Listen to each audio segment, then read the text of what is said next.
Kim Winston. I'm here today with Michael Lawler, and we're going to learn a little bit more about the electoral process. Before we begin, Michael, if you could just let us know a little bit about what you do.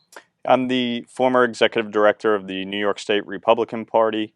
I ran Rob Astorino's campaign for governor in 2014, and I am a elected delegate in the 17th congressional district to the Republican National Convention. Wonderful. Okay, we're going to begin with some questions. What is a delegate? A delegate is a group of people that are elected to represent the voters Mhm. at a national convention. The national conventions are similar to the electoral college. So people vote in primary elections for the candidate that they would like to see as the Republican nominee or the Democratic nominee for president.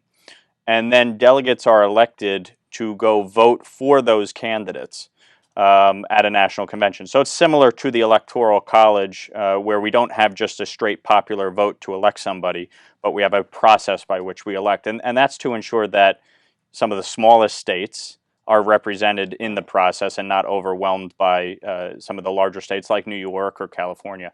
So delegates are elected to the convention. They are generally, in the Republican process, they are bound on the first ballot by the candidate who won their congressional district. So, for instance, I am bound to vote for Donald Trump on the first ballot because he won New York's 17th congressional district. So New York State has, I'll take New York State, we have a total of 95 delegates, 3 per congressional district, 11 that are at large based on the statewide vote, and then the 3 national committee people. So that's New York's delegation, 95 members going to the national convention. Okay. And what is a superdelegate? The Republican Party doesn't have what is deemed a superdelegate. The closest thing, I guess you could say, would be the national committee members. We have a national committee woman, a national committee man, and a state chairman.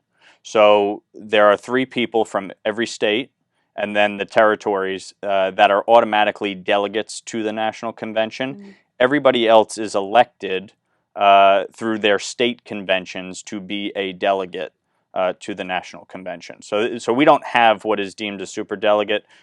Everybody is elected to represent the will of the people in the Republican primaries. Okay. Now, how long is the convention? Uh, Generally, the convention itself is 4 days. We have to be there for at least 5 days. So we'll probably go on Sunday, July 17th, and then leave on Friday, July 22nd. Okay. Now, who can actually go to the convention? So you have your delegates from every state and territory that will be there. You have elected officials who will be going. Those are your U.S. senators, Congress members, governors. Local elected officials can go as well. You have guests, which are party people, donors, people who are interested in the process. You go through the state party to get a guest pass, and then you come as well. And also, obviously, the media will be there in full force. Okay. Can you share with us some of the highlights of the convention? I think back to 2012 when I was executive director of the state Republican Party, and I was on the floor of the convention, kind of wrangling New York's delegation, and there were some really cool memories. The 1980 U.S. Olympic hockey team came and spoke at the convention.